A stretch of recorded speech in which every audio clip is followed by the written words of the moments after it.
Another belief is a lie or a myth is that genius is born. So many people feel that you're just born a genius or someone's just born to be good at something. And it's not true. Genius is not born as much as genius is built through dedication, through learning, through training, through study and deep work, discipline, all of that.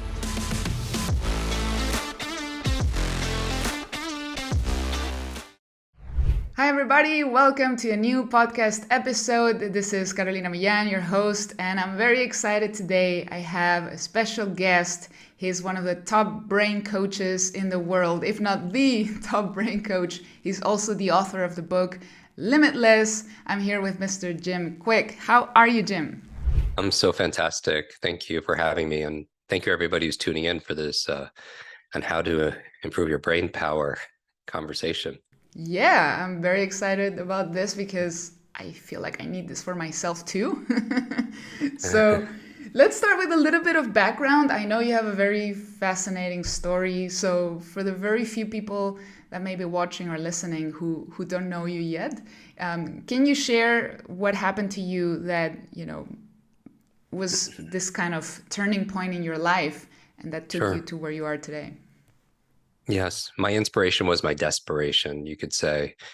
When we met at an event, and you and I, and at events, if there's time, I'll do these demonstrations where I'll memorize like 100 people's names in an audience I've seen or it. something like that, and people could see stuff like that on YouTube. But I always tell people I don't do this to impress you. I do this to express to you what's possible, because the truth is, every single person who's watching, listening to this today, they could do that too, regardless of your age and your background, your career, education, financial situation, gender, history, IQ. We could all improve and have incredible focus, read faster, improve our memory, think more clearly, and have the brain we desire and really deserve.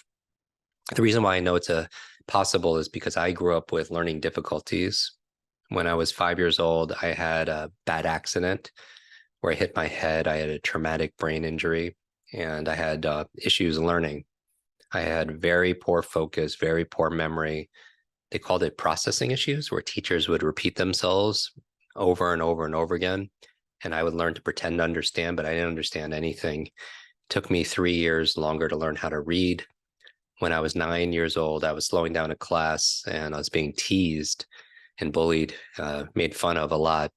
And because I was slowing down the class and a teacher came to my defense, she pointed to me in front of the whole class and said, "Leave that kid alone. That's the boy with the broken brain." And you could say that that label became my limit. That was where every single time I did badly in school, I would say to myself, "Oh, because I have the broken brain."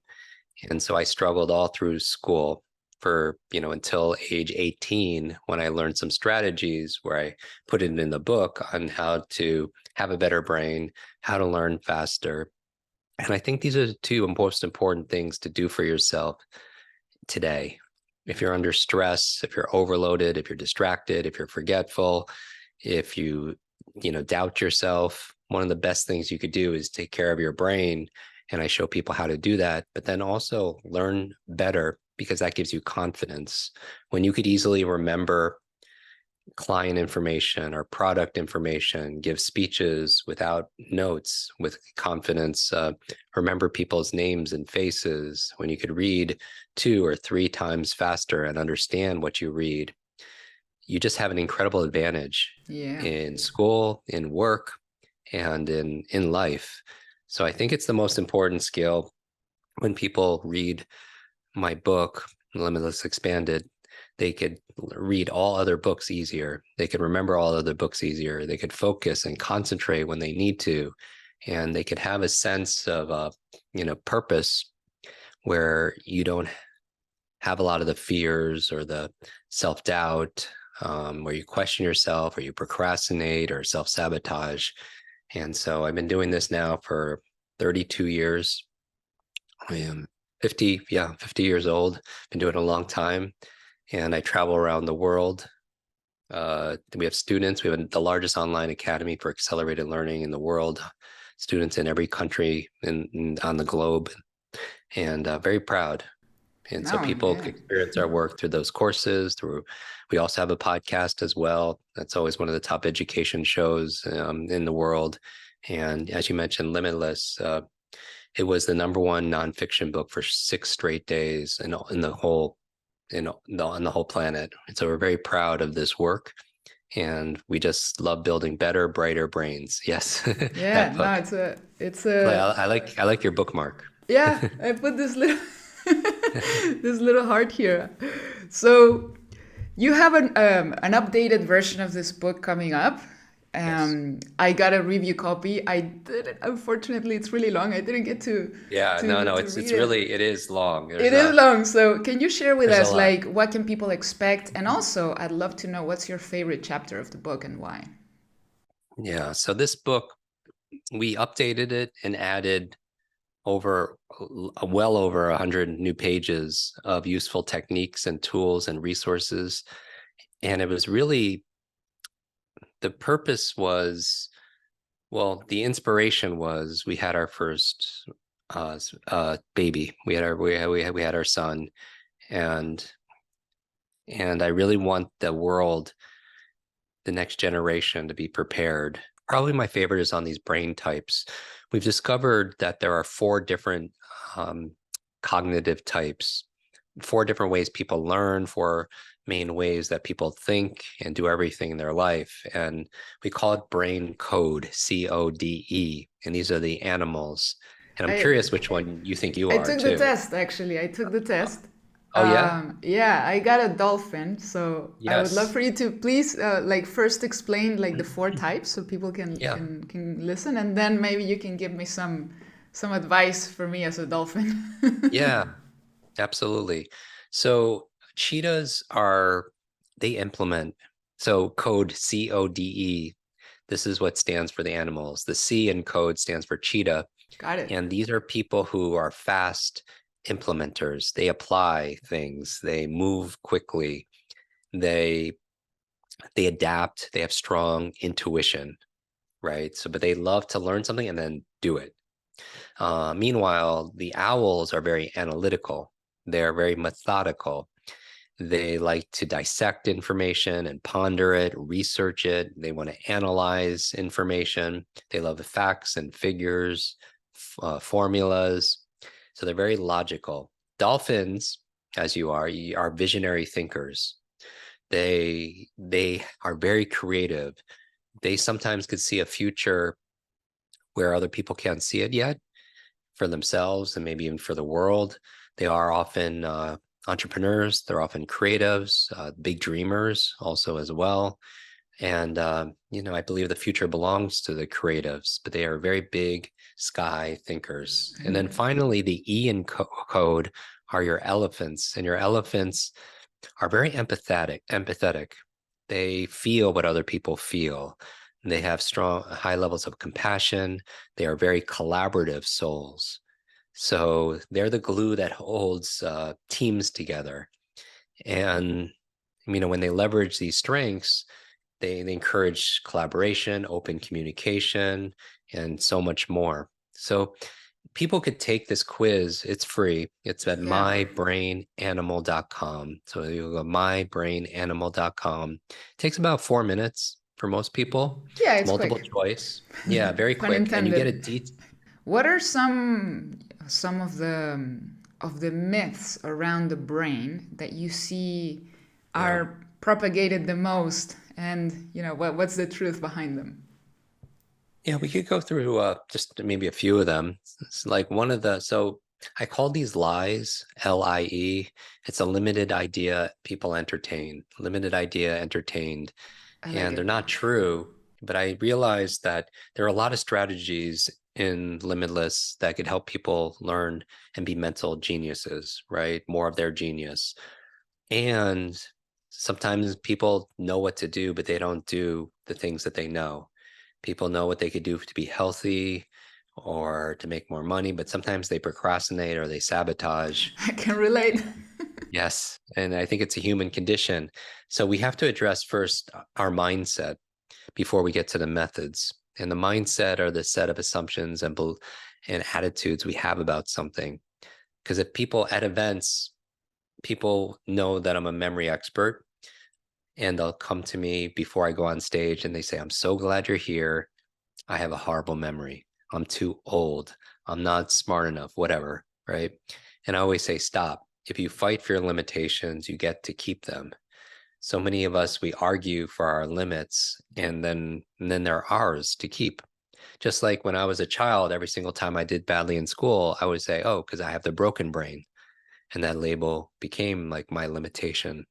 And so we have to help people unlimit these lies or these myths. So one of them is, for example, that gets in the way of our learning our life is that mistakes are failures. A lot of people believe that when they make a mistake that they failed. And it's just not true, that people think that success is the opposite of failure, when failure really is part of success. Another belief is a lie or a myth is that genius is born. So many people feel that you're just born a genius, or someone's just born to be good at something. And it's not true. Genius is not born as much as genius is built through dedication, through learning, through training, through study and deep work, discipline, all of that. And the reason why people shouldn't buy into genius is born is because then it's either you have it or you don't. And that's just not true. Anybody could get better at anything when they learn how to learn something better, what we teach. Anybody can learn how to, because if you could focus, if you can learn better, like you could focus, you could read better, you could understand more, you can remember everything, thing that you want to remember, you can apply that to everything. Gets easier. Doesn't matter your career, medicine or money, maybe you're a martial arts student or music, Mandarin, everything gets so much easier when you can learn how to learn. So I believe that genius is not born as much as genius is built, and that's a big one. And I'm here to say that your greatest gift, all of us, is this brain. And it's the thing that doesn't come with an instruction manual. People don't, you don't have like a manual on how to use it better. But that's why I wrote this book for people. It's an easy way to understand this genius that we all have, that it's not how smart you are, it's how are you smart. It's not how smart you are, it's how are you smart. And everybody is smart in different ways. And I think that's very important, because another limiting belief that people have, or myth, is that intelligence is fixed. They think it's like your memory, for instance, is it's fixed like your shoe size. Like your shoe size doesn't grow, much, at all when you're an adult. And people think that their memory, their mind is the same way, and it's absolutely not Like you true. have a certain amount of gigabytes and that's it. Right, right. It's not. It's more like your brain is more like a muscle, but it's use it or lose it. And so we actually some people think they only use 10% of their brain, but the truth, which is another lie, the truth is we use all of our brain.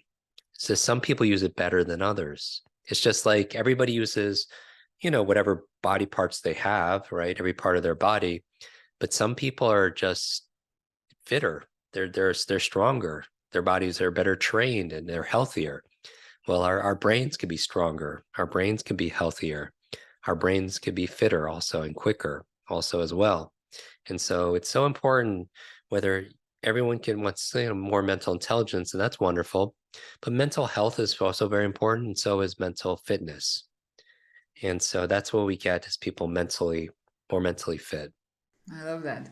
What are some tips that you can provide in order to keep, or to gain that mental fitness that people could do Yeah. relatively quickly? So we know that about 1/3 of your brain's potential is predetermined by genetics or your biology, but 2/3 is in your control. Mm. So there are 10 things that could help you in that lifestyle, those 2/3, to make things better. And so I'll go through them quickly. Yeah, And what I ask is, people who are listening to us, they just take out a piece of paper. We'll turn this into a little class let's do and that. take notes. And when I go through all 10, for each one, you rate yourself on a scale of 0 to 10. How much energy and effort, time are you putting towards, each one? because everybody wants to know what's the one thing they could do to make money, or the one thing they could do to have 100,000 followers, or the one thing they could do to, you know, meet the love of their life and be happily ever after, or to be a genius. But there's Yeah. not just one thing, right? There's multiple things. So I'm going to give you 10 things, and you can rate 0 to 10. And so in no order, let's say the first one is good brain diet. Good brain diet. What you eat matters, especially for your gray matter, your brain. And so some of the most powerful foods for the brain, and everybody's different. You could go to a nutritionist and have your microbiome tested, and do a nutrient profile with your blood. At any doctor could provide that. So everyone, and some people are allergic to some of these foods. So, make sure you do it intelligently. But the ones that are researched that are good for your brain, avocados are very good for the brain, the Avocado. monounsaturated fat. Blueberries, all the berries are very neuroprotective. I like to call them brain berries. They're good for your brain. Broccoli is good for the brain. Olive oil is good for the brain. Eggs are very good for the brain. The choline in eggs is good for brain health. Green leafy vegetables like kale and spinach. Certain fishes, because your brain is mostly fat. So the fatty fishes like sardines or salmon, good for the brain. Turmeric, if you use turmeric when you cook, that golden powder helps to lower inflammation in your brain and your body. Nuts like almonds and walnuts are good for the brain, high in vitamin E, which is very brain protective. Dark chocolate is good for the brain, also as well in moderation. Not milk chocolate, but dark chocolate is good. Yeah. So those are just like so. But on the other side, processed foods not so good. Lots of Yeah. ingredients that you can't say the words If you on the cannot on the pronounce it, box. don't eat it. Yes, exactly that. So, though that's so very important. High sugar sometimes could be very not so good for our body, and our brain is part of our body. So, on a scale of 0 to 10, how good is your brain diet? Right. Number two, reducing negative thoughts is good for your brain. We talked about this a little bit, but sometimes people don't realize how powerful the words, their language, when they talk to themselves or others, it has on us, right? Just like when this teacher called me broken, I was like, wow. Then I started calling myself broken, and then it became my reality. It's kind of like your brain is this like supercomputer, and your self-talk is the program it will run. So if you tell yourself you're not good at remembering people's names, you won't remember the name of the next person you meet because you program your supercomputer not to. So on a scale of 0 to 10, how powerful and positive and encouraging are your own thoughts? I'm And answering even if, too, by the way. yeah. So then, like, and even if you find yourself saying something like, I don't have a great memory, you could know that you could recognize that's your thought, and then you could change it. Say, I don't have a great memory yet, right? It just opens up the possibility. If people truly understood how powerful their mind is, they wouldn't say or think something they didn't want to be true. So you want to keep it as encouraging and productive, beneficial for you as possible. Yes. So on a scale of 0 to 10, how positive and encouraging are your thoughts? Because when we beat ourselves up, it's like complaining. It doesn't get anything done, and wastes a lot of time and energy, and nothing changes. And your mind is always eavesdropping on your self-talk. Your mind's Yeah. always eavesdropping. It's always listening. So I would, rate yourself 0 to 10. I wanted to ask you one last thing about because you use the physical body a lot when it comes to improving memory. Like when I saw you speak at VCon, you were like, okay, put your hand here and then touch here and touch here. Yeah, Does involving our physical body help it anchor? does. Yeah. Yeah, they say there's a proverb that says, "What you hear, you forget. What you see, you remember. What you do, you understand."